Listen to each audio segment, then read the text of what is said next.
Ahora sí, ¿estamos de vuelta? Sí, profe. Ya. Ya, entonces, aquí está explicitado entonces nuestro modelo y cómo él va funcionando en la medida que nosotros vamos dándole valores a estos tiempos, que son tiempos discretos, pero además, y esto es lo que quería indagar ahora, eh, y voy a rescatar en esta página esto porque, bueno, para pasarlo a la otra página y que no tengamos que repetir esto.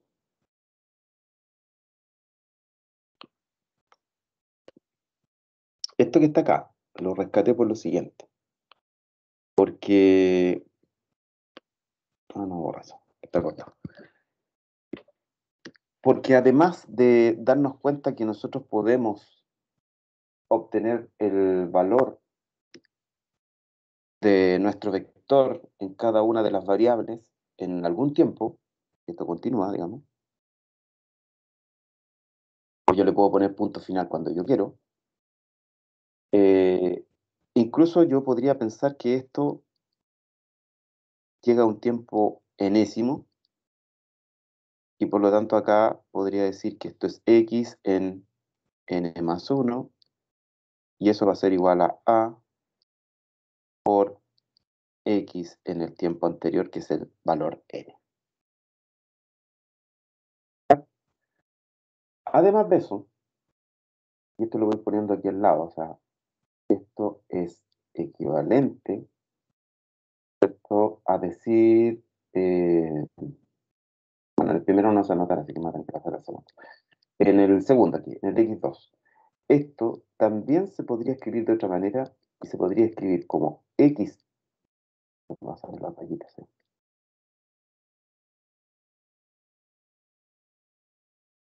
x en 2 va a ser obtenido como a de x1, ¿cierto?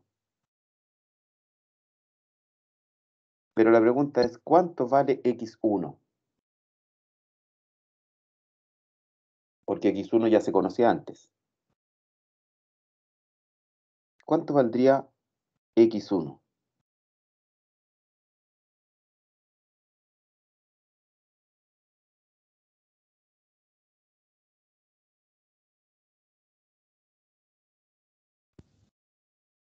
A por X0. A por x0. O sea, significa eso. Bueno, vamos a seguir y después lo vamos a ir escribiendo en detalle. El x3 es a por x2. Pero x2 acabamos de decir que corresponde a por a por x0. O sea, en realidad, esta escritura que está aquí, yo la podría dejar expresada como decir, aquí no voy a tomar la licencia de escribirlo así porque llama confusión.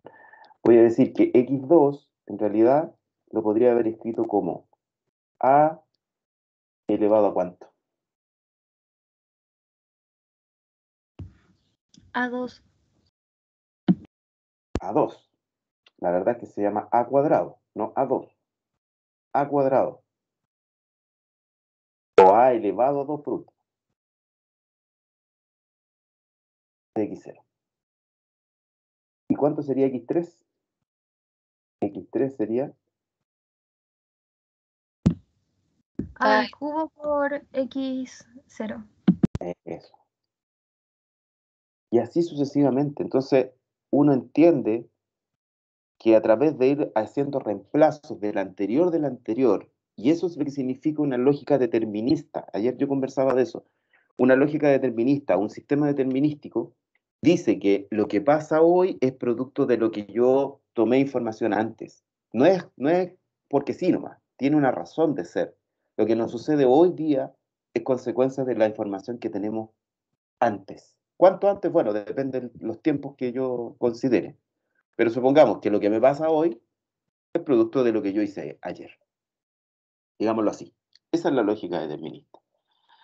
Sin embargo, lo que está dando aquí es eso, pero me está diciendo algo más. Me está diciendo que, por ejemplo, si yo calculo el x4, ya mirando un poco este detalle, porque x1, acuérdense que era a de x0. O sea, x1 se obtuvo con la información original, que era x0, multiplicada por el a. El x2, según esta descripción, ¿qué es lo que sería? Sería la información original o inicial x0 multiplicada por la matriz A dos veces.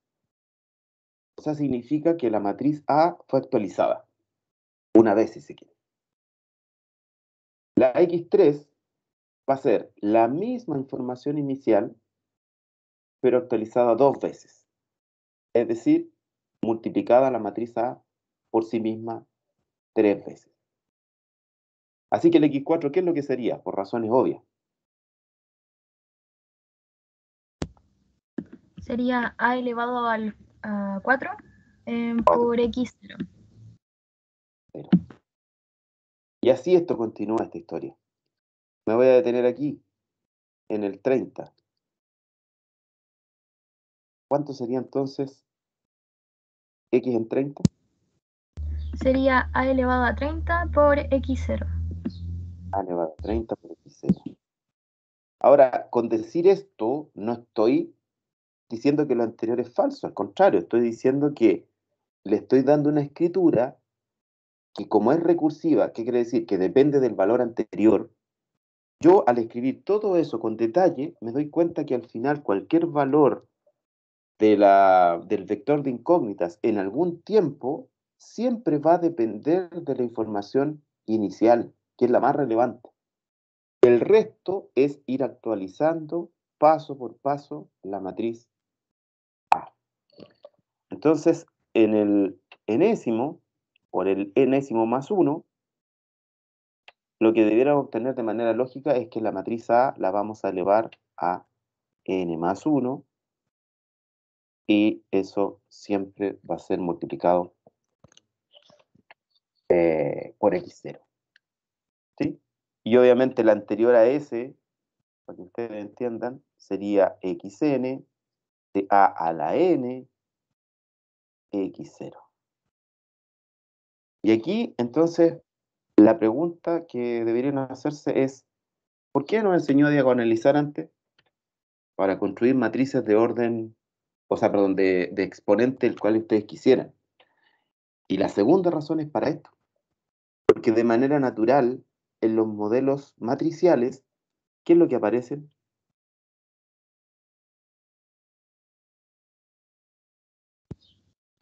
Matrices potencia. Matriz de potencia. Entonces, de manera natural, vamos a tener que trabajar con eso. Lo queramos o no lo queramos, cuando trabajamos con algún tipo de modelo de estos matriciales, siempre está sujeto a calcular la matriz potencia de algo. O sea, por ejemplo, si yo les pidiera en el mismo problema de Talca que yo estaba mencionando, ¿qué significa esta información que yo les podría pedir?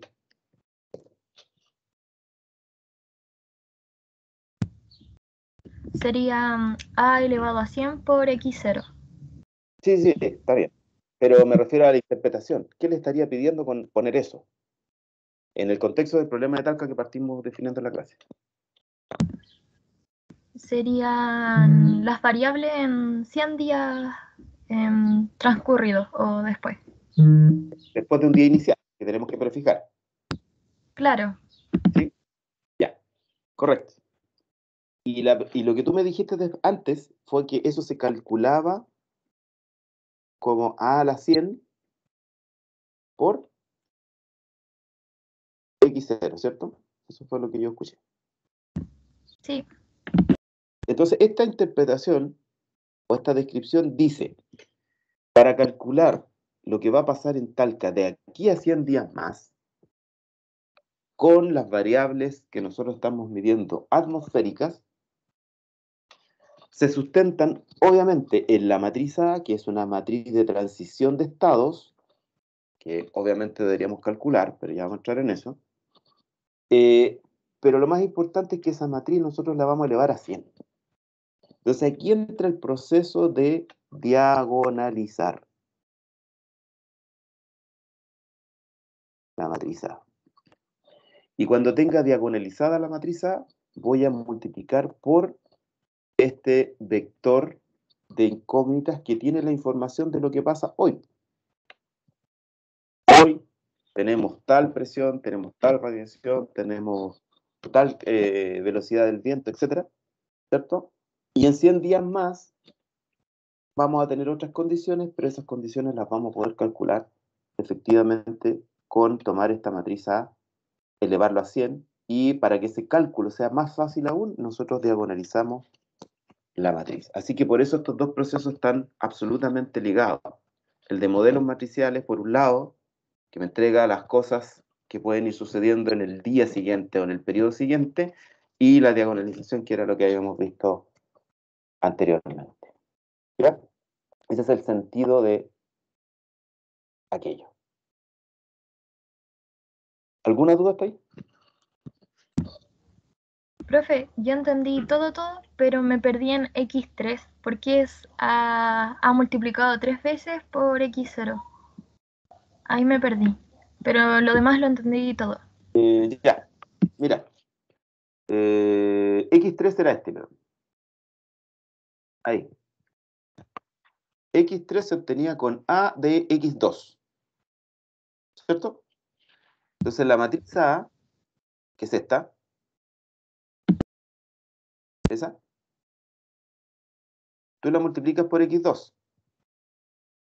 Pero nosotros habíamos hecho el desglose que X2 era esto, o eso, que es lo mismo en todo caso.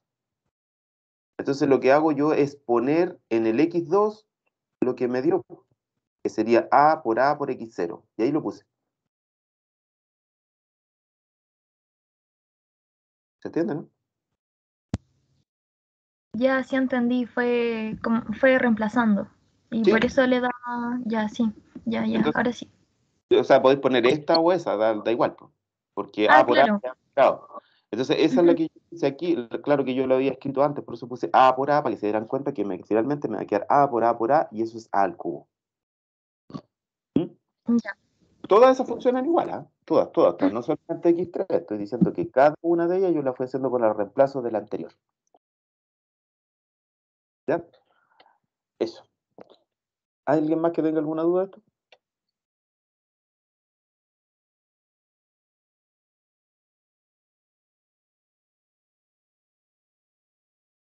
¿No? Sigo entonces.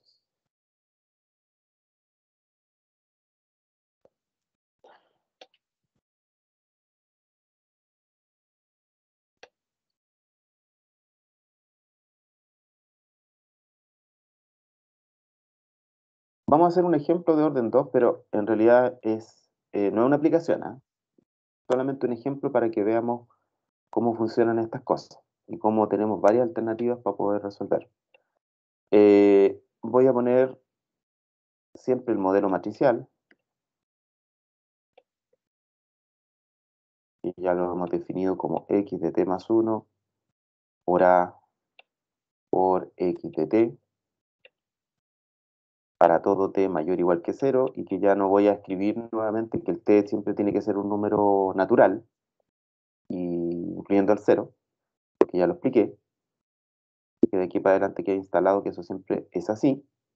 Pero si es de orden 2, nosotros tenemos que ser consecuentes con algo. La matriz A tendría que ser de 2 por 2.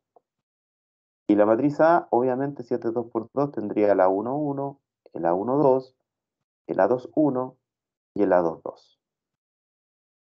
Eso está más que claro.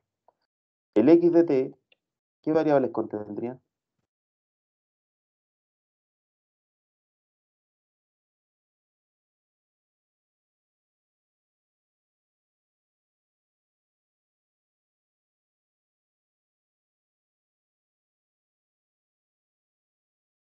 ¿cuántas variables debiera contener el x de t? 2.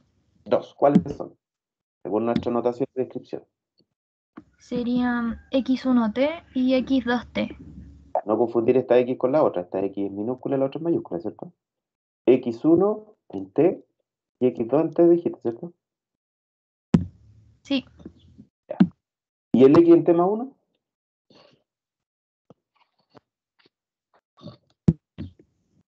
Sería x1, t1, o sea, t más 1 abajo, y sería x2 y abajo t más 1. Correcto. Eso sería. ¿Ya?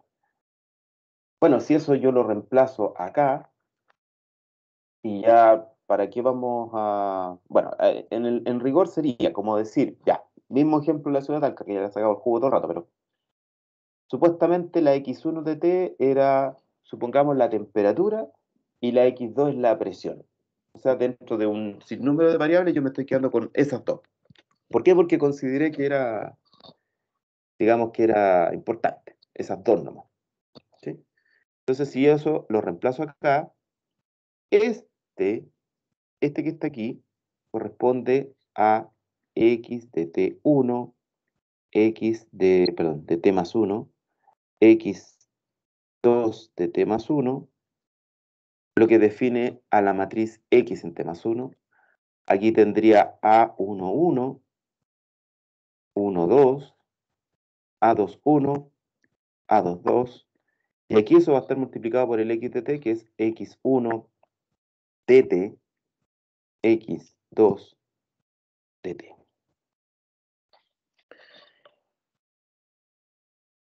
Si ustedes desarrollan esto, si ustedes, por ejemplo, hacen las multiplicaciones, voy a escribir aquí un pasito más.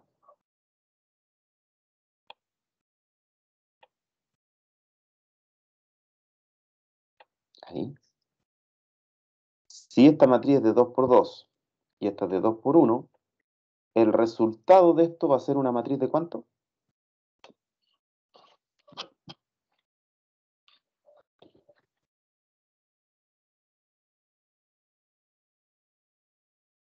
¿Cuánto es esa matriz? Si tengo una matriz de 2 por 2 y una de 2 por 1 y las multiplico, ¿qué obtengo?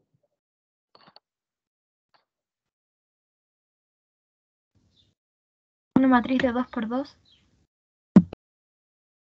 ¿En serio? 2 No, por me 1. están molestando. 2 por 1, ¿cómo hacer de 2 por 2? A esta altura, habiendo hecho todas las matrices, habiendo hecho todas esas cosas, no pueden equivocarse en eso. Si esto es de 2 por 2 y esto es de 2 por 1, se puede multiplicar porque tienen coincidencia allí y el resultado te queda siempre lo que aporta la matriz primera y lo que en filas y lo que aporta la segunda matriz en columnas. Así que no se pueden equivocar, no puede ser otro orden que no sea de 2 por 1. Pero en el detalle significa multiplicar fila por columna. Si multiplicamos fila por columna o la primera fila por la única columna, obtendríamos A11 xt1 más A12 x2t como primer elemento de esa matriz de 2 por 1. Si multiplico la segunda fila con la única columna, me queda A21 xt1 más A22 x2t. No hice nada más que multiplicar esa fila por esa columna y esa fila por la misma columna, como se multiplican las matrices. Y este otro lado dice que la matriz de 2 por 1. Así que dice que dos matrices de 2 por 1 son y deben ser iguales. Por lo tanto, eso es equivalente a obtener que x1 en t más 1 sería igual a A11 x de t1 más A12 x de t2 y que x2 en t más 1 sería igual a A21 de x de t1 más A22 X de T2. ¿Y por qué hago esa escritura? Porque en este ejemplo, que es un sistema matricial, donde la matriz es de orden 2, entonces yo puedo fácilmente pasarme de la escritura matricial a la escritura por ecuaciones explícita. Y sin embargo ahí se dan cuenta que aquí aparece un sistema de ecuaciones así como los que conoce uno, tradicional, pero que tiene una pequeña diferencia. ¿Cuántas variables hay aquí?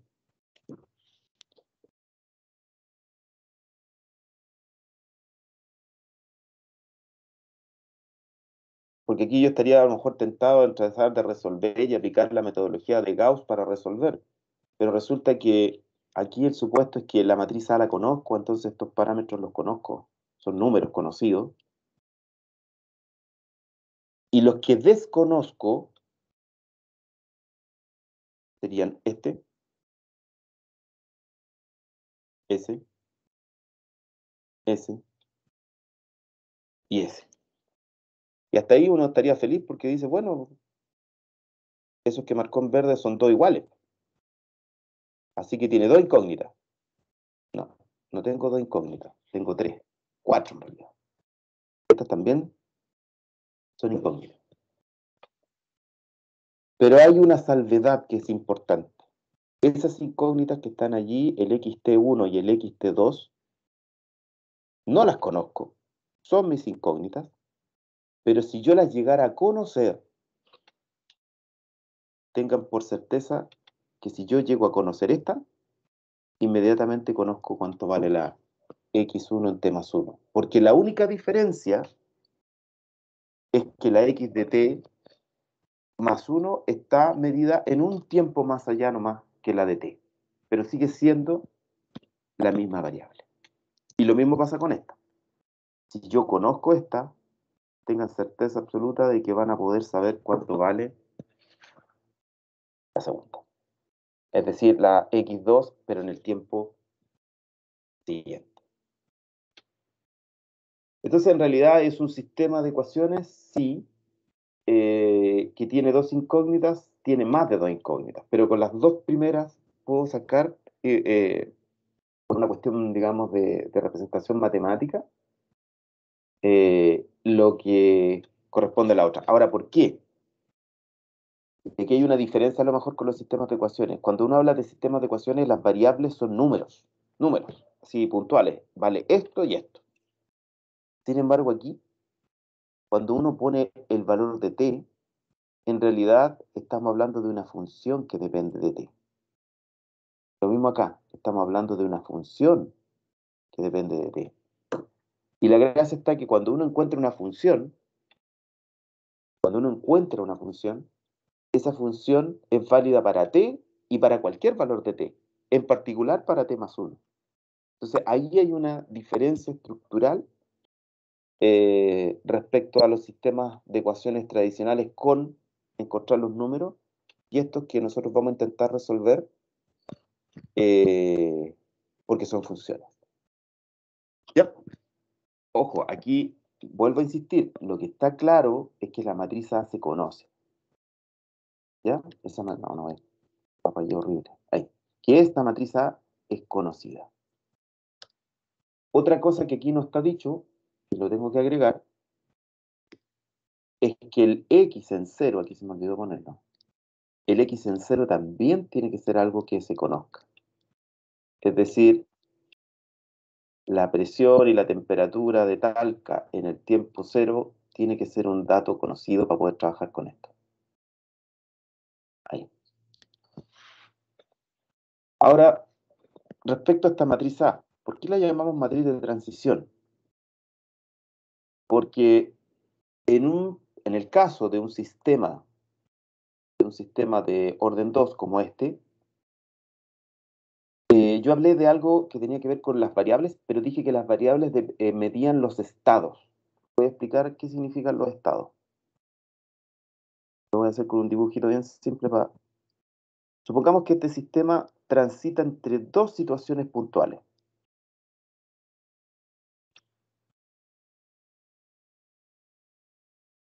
¿Sí? Por ejemplo, el estado 1, lo voy a poner siempre pensando en el ejemplo de Talca, significa que Talca está nublado, por ejemplo. Si Talca está nublado, su temperatura y presión es calculable.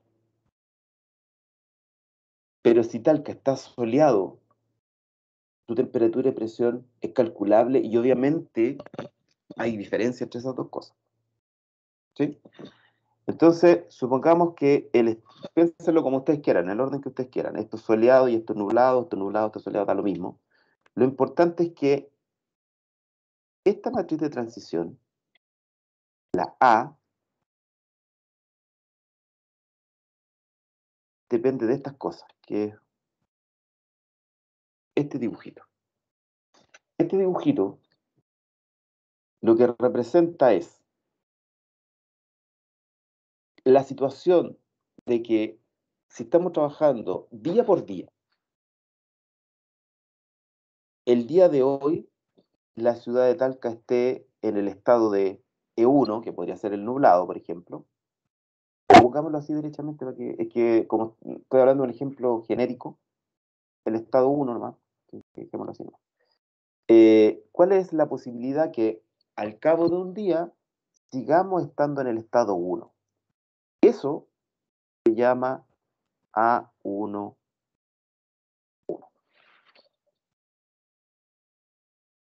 O sea, recuerden que yo hice la mención acuérdense que este es 1, 2 y esto es 1, 2. O sea, estamos en la fila 1, perdón, en la columna 1, columna 2, y aquí estamos en la fila 1 y en la fila 2.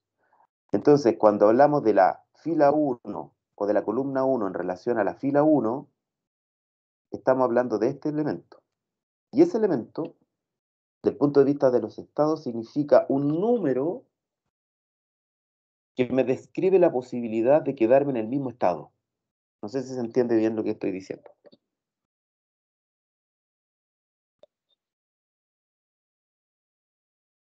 ¿Sí? ¿No?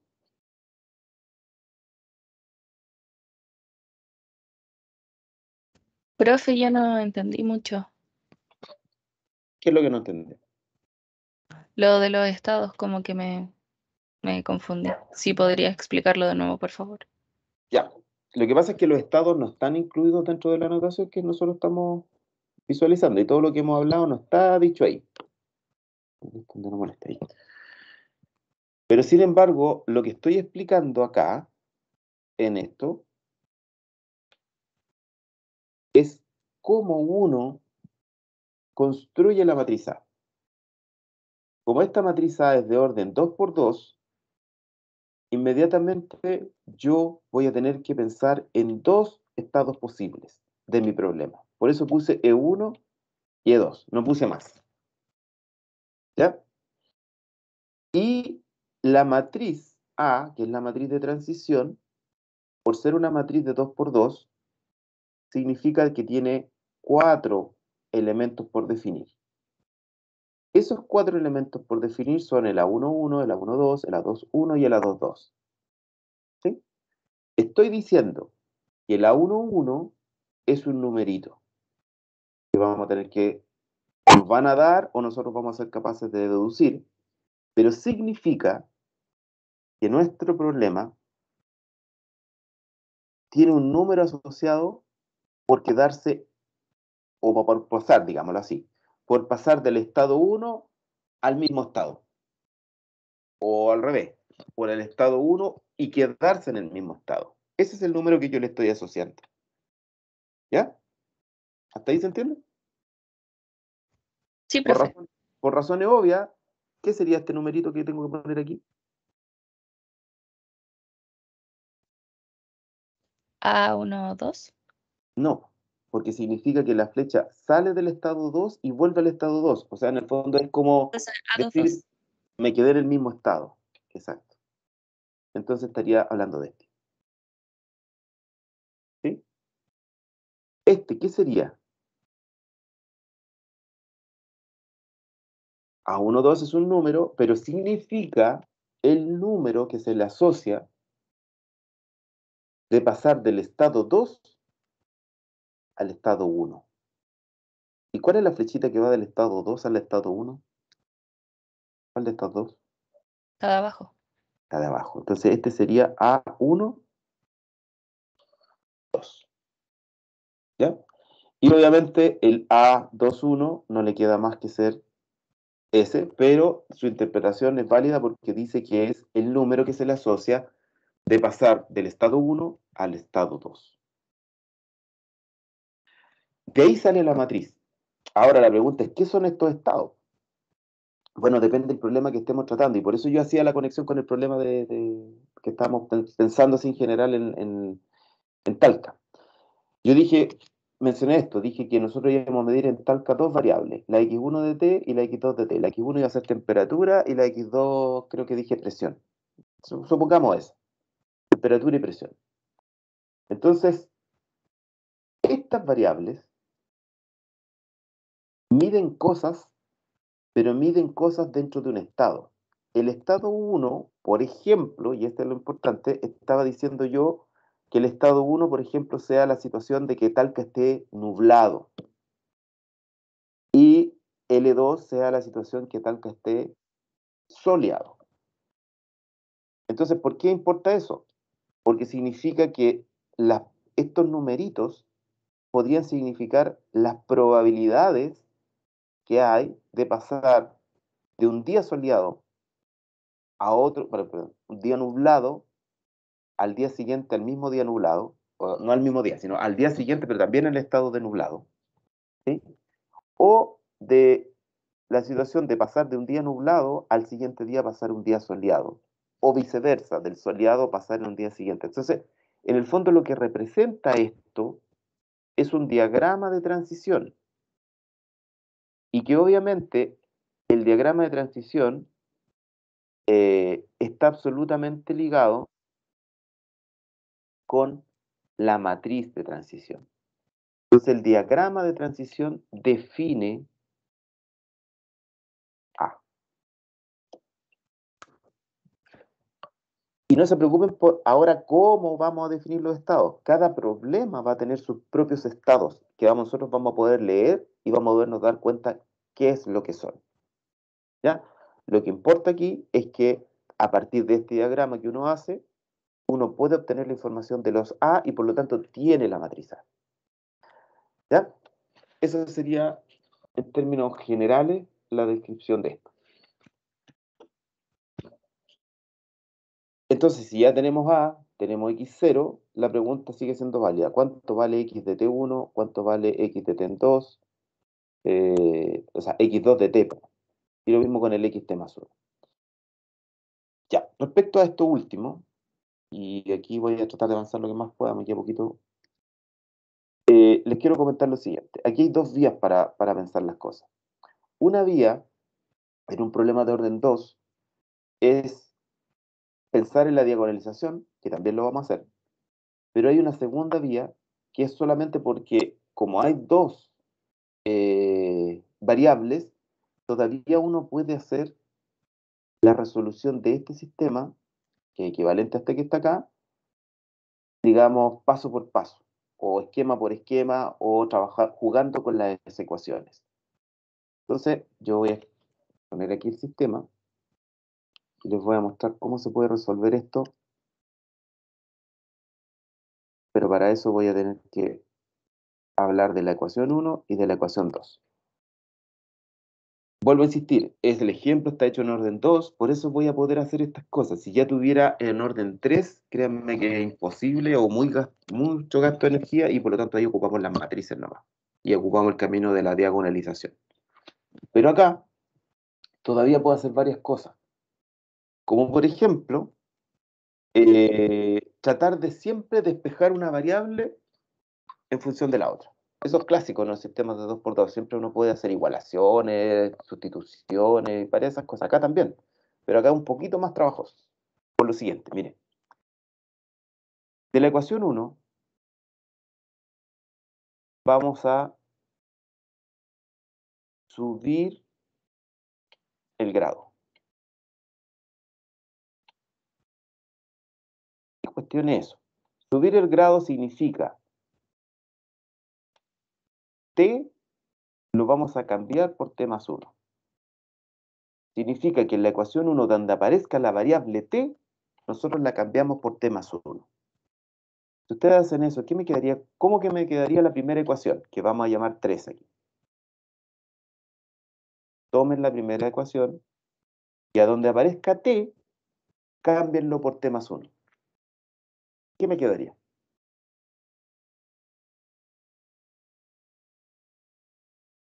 La ecuación 1 me quedaría x. Ojo que estas x que yo estoy poniendo aquí son todas minúsculas. Más chiquitita. Ahí. X 1. Si cambiamos el t, o donde dice t por t más 1, ¿qué me quedaría? T más 2. T más 2. Pero eso sería igual a A11, que es un numerito conocido, por X de 1 evaluado ¿dónde? En T más 1. T más 1. Más A12 de X2 evaluado en T más 1. T más 1. Es decir, la ecuación 1, nosotros decimos subir el grado, significa cambiar T por T más 1 y aparece esta nueva ecuación. Cuya única diferencia es que tiene un grado más alto que lo de arriba. ¿Sí? Ya. Ahora, esta ecuación la vamos a dejar ahí guardadita por un segundo. Pero también tiene una gracia hacer esto. Si ustedes se fijan, la ecuación 3 dice x en t más 2, 1 es igual a A11, x en t más 1, 1, más A12, y esto es importante. Aquí dice x2 evaluado en t más 1. Antes no lo decía, porque no habíamos subido el grado. Pero ¿por qué es relevante eso? Porque resulta que en la ecuación 2, yo sé cuánto vale x2 en t más 1. No sé si se dan cuenta. La ecuación 2 dice que sabe cuánto vale x2 de t más 1. Porque es igual a eso. Así que yo lo que puedo hacer en la ecuación 3, al haber subido el grado, es reemplazar la ecuación 2 en 3. Reemplazando 2 en 3, ¿qué obtendríamos? Obtendríamos que x1 t más 2 es igual a A1, 1, x1 en t más 1 más A1, 2 por el valor de x2 en t más 1. ¿Pero cuánto vale x2 en t más 1?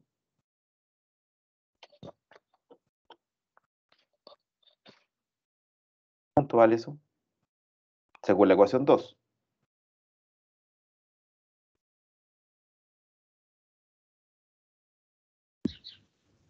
Vale A21 por X1 de T más lo que sigue, lo que es la ecuación 2, que sería, claro, A22 por Por x. A2 de T. Sí. Pero aquí Sí, estaría malo si yo no le pongo un paréntesis, ¿cierto? claro. Ahí. Así que voy a poner ese paréntesis. Por obligación. Y yo puedo multiplicar esto, término a término. Entonces me quedaría que x1 en t más 2 es igual a A11, x1 en t más 1, más el producto de estas cosas, que sería A1, 2 por A2, 2, 1, perdón, xt1 más A1, 2, A2, 2, x de t2. Y esta ecuación que obtuve la voy a llamar 4.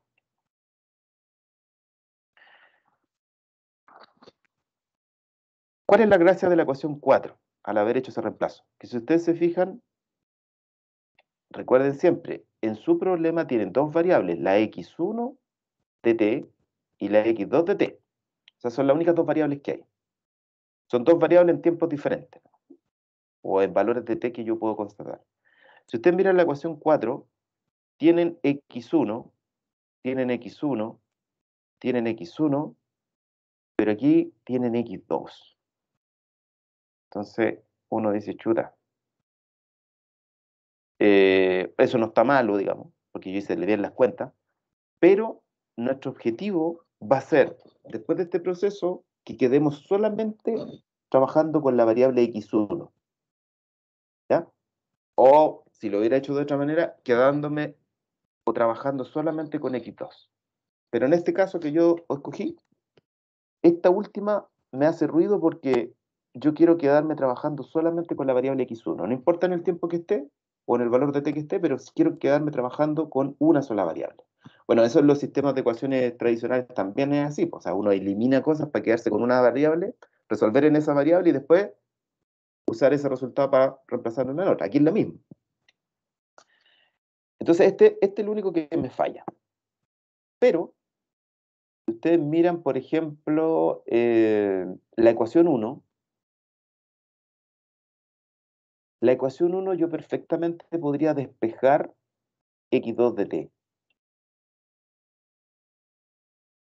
Si ustedes miran la ecuación 1, x2 de t sería igual. ¿A cuánto? A ver, esto necesito que lo despejen porque si lo hago yo, capaz que después no entiendan cómo lo saco. ¿Cómo despejamos de la ecuación 1 x2 de t?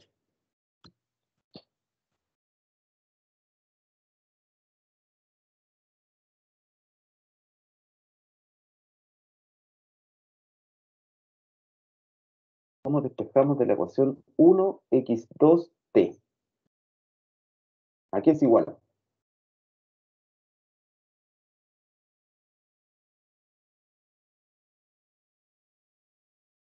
Ya vamos a hacer un despeje rápido nomás. No puede costar mucho.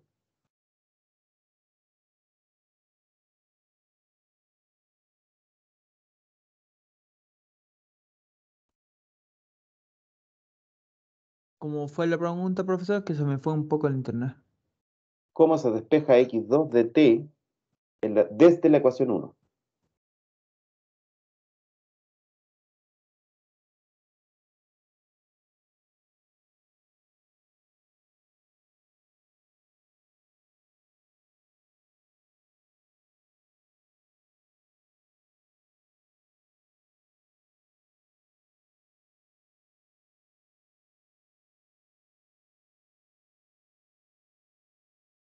¿Cómo se despeja x2t desde la ecuación 1? Llevo 2 minutos esperando que hagan un despeje sencillo, fácil.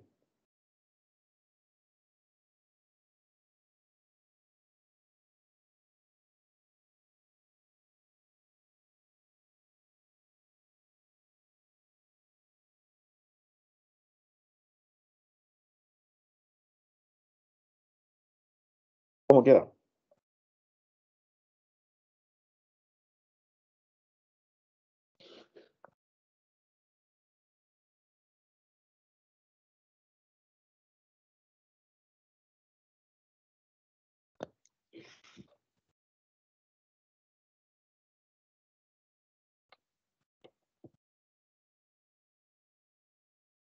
Ya. Lo despejan. No sé cómo lo van a hacer, pero van a tener que hacerlo. Lo despejan. Lo llaman ecuación 5. Y esa ecuación 5 la reemplazan ahí. Y les va a quedar una nueva ecuación que vamos a llamar 6.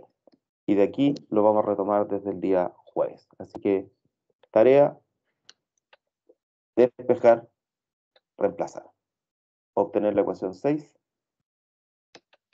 Y a partir de la ecuación 6 seguimos trabajando el jueves. Que estén bien. Nos vemos. Chao, profe, gracias. Chao.